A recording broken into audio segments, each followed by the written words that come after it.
할렐루야. 오늘 우리 함께 예배하는 우리 대적인만의 온 교회는 어디에 저와 여러분의 운명을 걸고 어디에 우리의 승부수를 띄웁니까?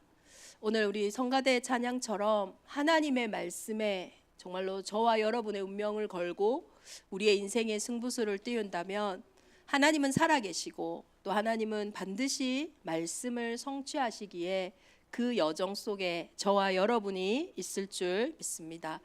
오늘 찬양을 들으면서 제가 어제 밤에 이렇게 계속 소통한 아프리카에 있는 제 친구 중에 스티븐이라고 하는 친구가 있거든요. 이 친구가 이제 중국에 유학을 갔다 온 친구입니다. 근데 중국에 있는 선교사님이 이 친구를 저에게 제가 아프리카 선교 간다고 하니까 연결을 시켜줬어요. 그래서 저번 아프리카 선교에서 만났고 이번에 아프리카 선교 가는 부분을 좀 소통하고 포럼하니까 본인이 현지에 있는 의료인들이나 좀 아는 분들 이렇게 소통해서 꼭 함께 할 수 있도록, 그리고 본인도 자기를 꼭 넣어달라고 하면서 저보다 더 그 선교에 대한 의미를 아는 거예요. 그 나록이라는 이 지역은 가장 어떻게 보면 의료 환경이 접하기 어려운 현장이다. 그곳에 너희가 간다는 것이 너무나 기쁘고 또 이렇게 잠깐 육신적인 치료가 아니라 정말로 그들을 살리는 그런 영원한 응답 속에 있기를 본인이 먼저 그런 이야기를 하는 거예요. 그래서 제가 어제 참 감사하기도 하고 했는데요. 이 친구와 대륙에 있는 선교사님이 어떻게 연결이 되었냐면요. 선교사님이 하루는 토요일련 말씀을 듣는데 아프리카 시대를 열어라 라는 말씀이 나왔대요. 그런데 자기는 중국에 있잖아요. 자기는 아프리카와 전혀 상관이 없어요. 그런데 그 말씀을 자기가 듣게 하셨으니 이 말씀에 운명을 건 겁니다. 그래서 그 주간에 유학생들에게 물어봤대요. 너희 학교에 혹시 아프리카에서 온 유학생들이 있냐? 그러면 교회에 한번 꼭 데리고 와라. 그때 있었던 유학생이 함지연 청년이거든요. 그 친구를 시작으로 해서 지금 그 교회는 아프리카 아이들이 정말 많아요. 그 중에 한 사람인 스티븐이란 친구를 제가 아프리카 케냐 갔을 때 이렇게 만나고, 또 모르죠, 하나님이 이번 또 선교를 통해서 어떤 열매를 맺게 하실지. 저와 여러분이 오늘 이곳에서 하나님의 말씀 속에서 언약을 붙잡고 그 언약을 붙잡고 기도할 때에 시공간을 초월하시는 하나님의 놀라운 역사가 우리가 생각하지 못한 곳에서 일을 지어서 성취하시며 크고 비밀한 일들을 행해 가실 줄 믿습니다. 오늘 우리는 고린도 교회의 문제를 통해서 하나님이 주시는 답을 인도받고 있어요.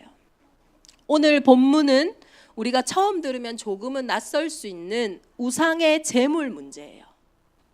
당시 고린도 사람들은 시장에 가면은 고기를 사 먹는데요. 이 고기가 거의 우상 신전에 바쳐졌다가 다시 시장으로 나온 고기라는 거를 대부분은 말하지 않지만 암묵적으로 다 알고 있어요. 그러니까 교회 안에는 논쟁이 생겼습니다. 하나님은 한 분뿐이고 우상은 다 헛된 거 아니냐. 우상의 원어 뜻 자체가요, 헛되다라는 것이거든요. 우리를 살릴 힘과 능력이 그 안에 없다라는 거거든요. 그러니까 우리가 우상은 아무것도 아니니까 그냥 이 고기 먹어도 된다, 이렇게 생각하는 사람들이 있고요. 또 어떤 사람들은 아니다, 그건 우상의 제물이니까 우리는 절대로 먹으면 안 된다, 이런 부분에 대한 많은 분쟁과 갈등들이 있어요. 실제로 제가 어릴 때도요, 제사 지내고 난 음식을 어떤 분들은 믿음으로 먹으면 된다 이렇게 하고, 어떤 분들은 야 먹으면 배탈 난다 뭐 이렇게 얘기하기도 하고, 뭐 여러 가지들이 있었던 것처럼 실제 이 문제가 지금 고린도 교회에 발생을 한 거예요. 그런데 이 속에서 지금 어떤 말씀을 주시냐면, 지식은 교만하게 하며 사랑은 덕을 세우나니라는 중요한 우리의 삶의 기준을 지금 바울을 통해 하나님이 제시하시는 거예요. 우리는 사실 다 지식을 가지고 있죠.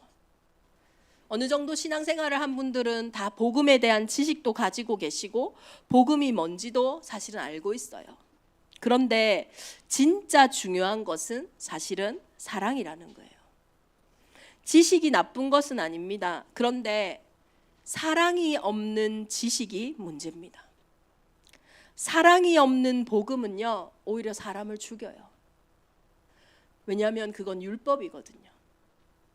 사랑 없이 말하는 우리의 경험과 우리의 지식은요, 하나님 앞에 교만입니다. 내가 맞다는 거거든요. 나의 경험이 맞고 나의 지식이 맞다는 거거든요. 그래서 사랑이 빠진 정말로 복음과 지식과 경험은요, 절대 나를 살릴 수도 나를 치유할 수도, 사람을 살릴 수도 사람을 치유할 수도 없습니다. 우리가 바울의 두 캠프를 잘 알고 계시잖아요. 같은 시간표에 일어났던 사도행전 17장의 데살로니가 캠프와 아데네 캠프를 잘 알고 있습니다. 데살로니가 지역에 들어갔던 바울은요, 자기의 규례대로, 아마 가장 중요한 게 그리스도 예수의 사랑을 아는 그 중심에서 영혼 사랑이라는 마음 속에서 바울은요, 왜 예수가 그리스도인지, 왜 오늘 이 그리스도를 믿어야 되는지에 대한 당위성을 증거했어요. 그때 수많은 유대인과 헬라인과 많은 기부인들이 복음을 받아들이고 훗날 데살로니가 교회는 칭찬받는 본이 되는 교회로 세워졌죠. 그런데 아테네는 어떻습니까? 철학과 지식이 가득한 도시 아테네에서 바울은요, 너무 격분해서 자기의 규례, 그리스도 예수의 사랑과 그 그리스도의 마음을 잃어버린 채 자신의 논리와 철학, 멋진 말로요, 야, 너희가 알지 못하고 섬기는 신, 그게 아니라 진짜 신을 내가 알려줄게 하면서 자신의 멋진 말로 복음을 전달했어요. 그런데요, 오히려 그 결과는요, 완전 처참해요. 그 화려한 말과 그 화려한 지식 앞에 몇몇 사람들은요, 비웃고, 몇몇 사람들은 다음에 그럼 한번 들어줄게. 극소수의 사람들만 예수 그리스도를 믿고 받아들였어요. 그래서 우리가 고린도전서 2장에서 봤잖아요. 훗날에 바울은 고린도 교회 앞에 나아갈 때에 절대 지식으로는 사람을 변화시킬 수 없다는 것을 뼈저리게 느끼고, 다시는 말과 지혜의 아름다운 것으로 내가 너희 앞에 나가지 않겠다. 내가 너희 중에서 예수 그리스도와 그가 십자가에 못 박히신 것 외에는 아무것도 알지 아니하기로 작정했다라고 말했어요. 그래서 고린도전서 13장 우리 사랑절을 잘 알고 계시잖아요. 우리가 사람의 방언과 천사의 말, 소리나는 구리와 울리는, 아무리 아름다운 것이라도 사랑이 없으면 그것은 소리가 나는 구리와 울리는 꽹과리가 되고, 우리가 아무리 대단한 예언을 하고 능력이 있다 할지라도, 산을 옮길 만한 믿음이 있을지라도 사랑이 없으면 아무것도 아니라고 말했어요. 그런즉 믿음, 소망, 사랑, 이 세 가지는 항상 있을 것인데 그 중에 제일은 사랑이라고 결론을 내립니다. 왜 그럴까요? 그리스도 예수의 사랑이 선행되지 않고는 사실 우리는 믿음을 가질 수가 없어요. 우리는 믿음을 가질 수 있는 존재가 아닙니다. 그리스도 예수의 사랑이 저와 여러분에게 선행되지 않고는 우리가 소망을 가질 수 있는 존재가 아니에요. 그래서 어쩌면 저와 여러분에게 내가 이렇게 복음도 알고 훈련도 받고 다 하는 것 같은데 왜 내게 복음이 실제 능력으로 나타나지 않을까? 정말로 예수는 그리스도 모든 문제 해결자인데 왜 내 인생의 문제 가운데 이 복음이 비밀로 회복되지 않을까? 사실은 우리가 복음이 말하는 진짜 그리스도의 사랑을 모르고 있어서 그럴 수도 있어요. 지식의 복음은 알지만 그 복음이 저와 여러분에게 역사하실 수밖에 없었던 그 그리스도의 마음, 그 그리스도의 사랑이 저와 여러분에게 회복되지 않는다면 어쩌면 우리에게 응답이 없는 것이 당연할 수 있겠죠. 그래서 고린도전서 8장은요, 이 부분에 대해서 언급하며 결국은 고린도전서 4장에서 8절에는 우상을 제물을 먹는 일은 사실 아무것도 아니다. 우상이 아무것도 아닌 것처럼 그것을 먹느냐 안 먹느냐 그건 아무것도 아니다. 음식은 우리를 하나님 앞에 내세우지 못하게 한다. 우리가 먹지 않는다고 해서 더 못 사는 것도 아니고 먹는다고 해서 더 잘 사는 것도 아니다.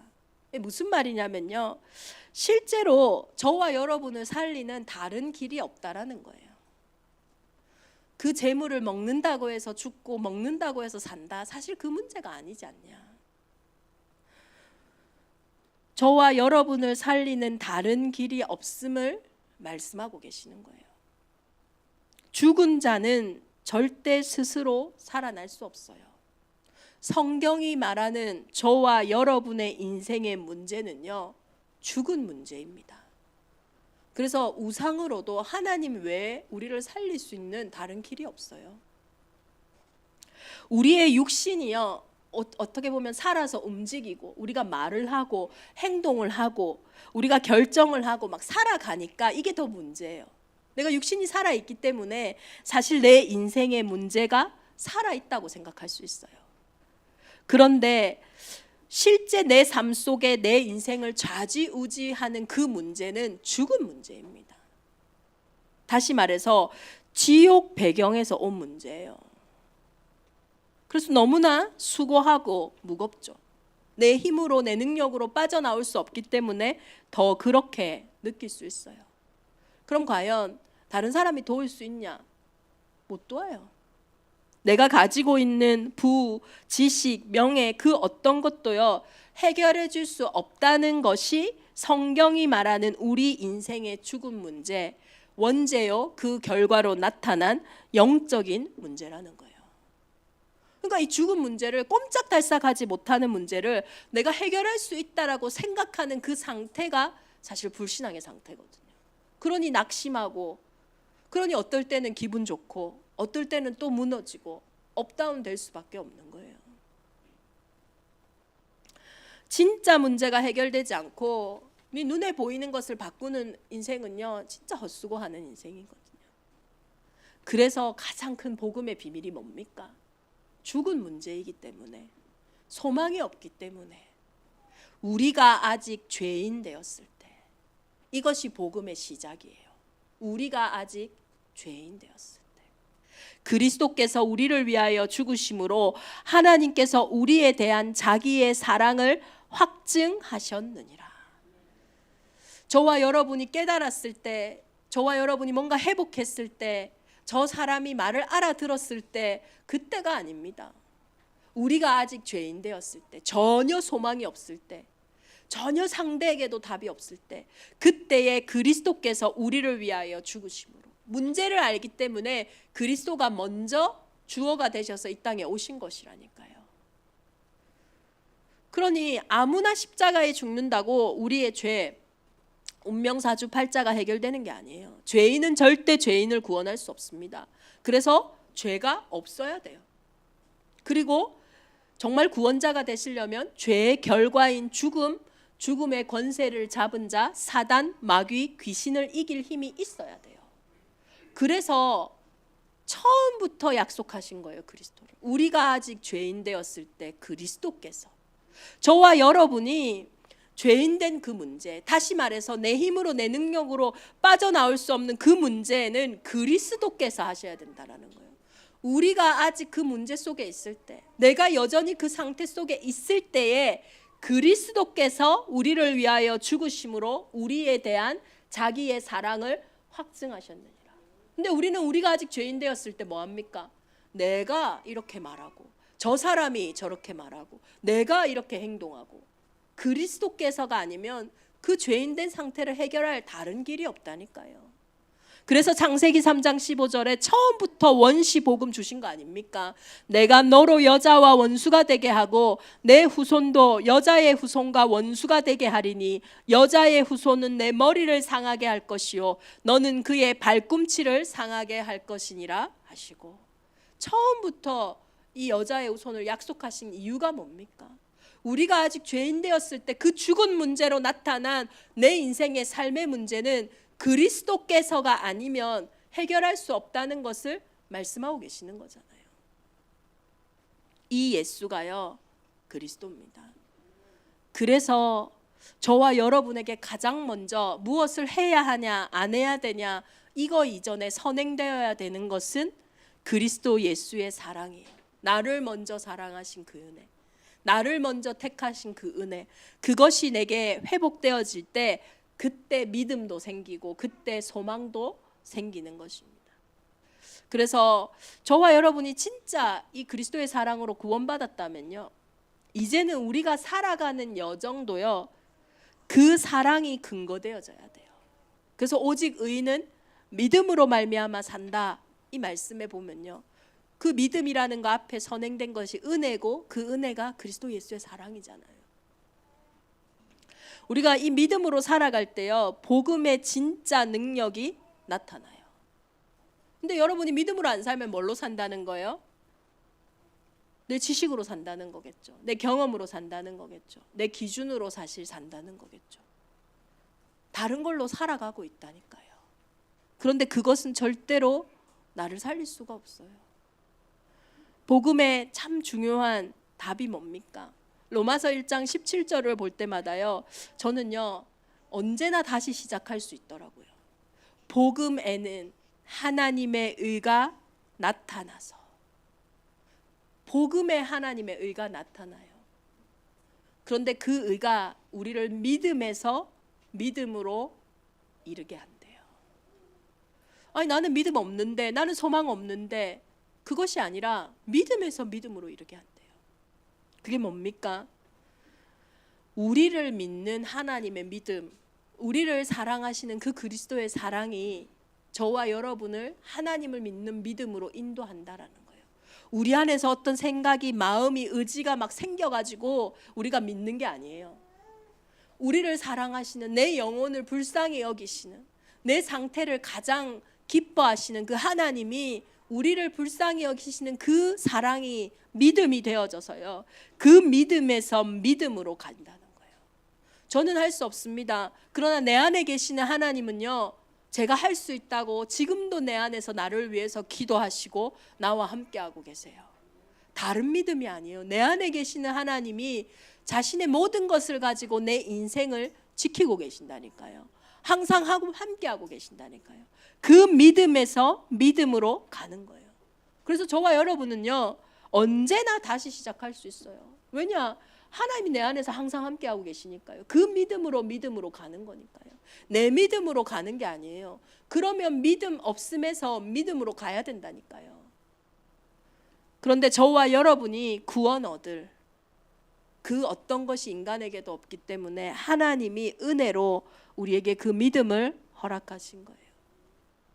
나를 향한 그 하나님의 사랑, 그 최고의 극치가 그리스도 예수를 이 땅에 보내신 거예요. 하나님은요, 저와 여러분을 그대로 이해하시고 그대로 받아들이셨어요. 그리고 우리 안에 그대로 함께 하시면서 우리의 인생을요, 지금도 인도해 가고 계시는 거예요. 자기 아들을 아끼지 아니하시고 우리 모든 사람을 위하여 내주시니가 어찌 그 아들과 함께 모든 것을 우리에게 주시지 아니하겠느냐. 이것을 저와 여러분이 확인한다면요, 우리는 반드시 진정한 자유와 해방 속으로요 가게 되어 있어요. 그 순간 해방받는 겁니다. 진짜 자유는 뭘까요? 오늘 고린도전서 마지막을 마무리하면서 바울은 진짜 자유는 하고 싶은 대로 하는 게 아니라고 얘기해요. 진짜 자유는 내가 그 그리스도의 사랑을 받았기 때문에 그 그리스도의 사랑 때문에 절제하고 나의 권리를 내어놓는 거라 했어요. 그런즉 너희의 자유가 믿음이 약한 자들에게 걸려 넘어지지 않게 되도록 조심하라. 왜냐? 그 형제가요, 그리스도께서 위하여 죽으신 형제예요. 이같이 너희가 형제에게 죄를 지어 그 약한 양심을 상하게 하는 것이 곧 그리스도에게 죄를 짓는 것이니라. 그러므로 만일 음식이 내 형제를 실족하게 한다면 나는 영원히 고기를 먹지 아니하여 내 형제를 실족하지 않게 하리라. 그러니까 바울이요, 내가 진짜 그 사랑을 받았고 그 속에 진정한 자유가 있고 해방이 있기 때문에 스스로를 제한하는 걸 하는 거예요. 왜? 형제를 살리기 위하여서. 그게 바울이 말하는 진짜 자유고 진짜 해방인 거예요. 만약에 우리 대정인만의 온 교회가 이런 자유 속에 있다고 해보세요. 서로가 서로를 세워가는, 서로가 서로를 위하여 자신의 것을 내려놓는, 아는 것이 아닌 사랑은 덕을 세우는 것이라 한 그 그리스도의 사랑이 있다면요, 문제될 게 하나도 없을걸요. 이 땅이 천국이라고 착각할 수도 있을 겁니다. 이번 주에 제가 이승희 집사님하고 잠깐 뭘 시켜서 먹었는데요. 식혜를 먹을 거냐 미숫가루를 먹을 거냐 그것이 문제였어요. 그런데 이슬기 집사님이 식혜는 안 먹는다는 거예요. 왜냐? 식혜는 그 엿기름이 있어서 젖을 마르게 한대요.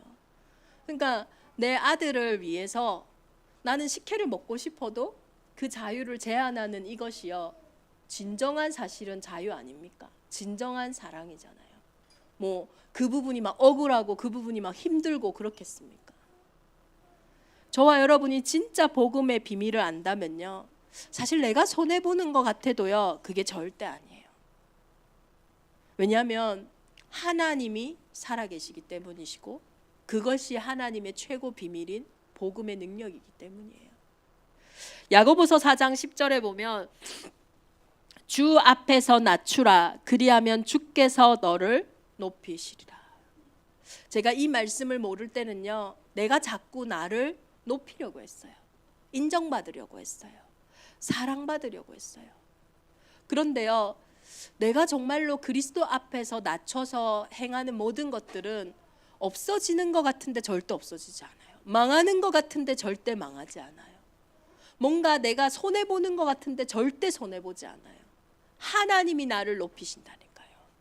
그런데 반대로 내가 오히려 나를 높이려고 하는, 내가 인정받으려고 하는, 내가 해결하려고 하는 그 마음은요, 이상하게 점점 더 내가 초라해지고 보잘것없어지고 내가 오히려 손해보는 결과를 낳게 된다니까요.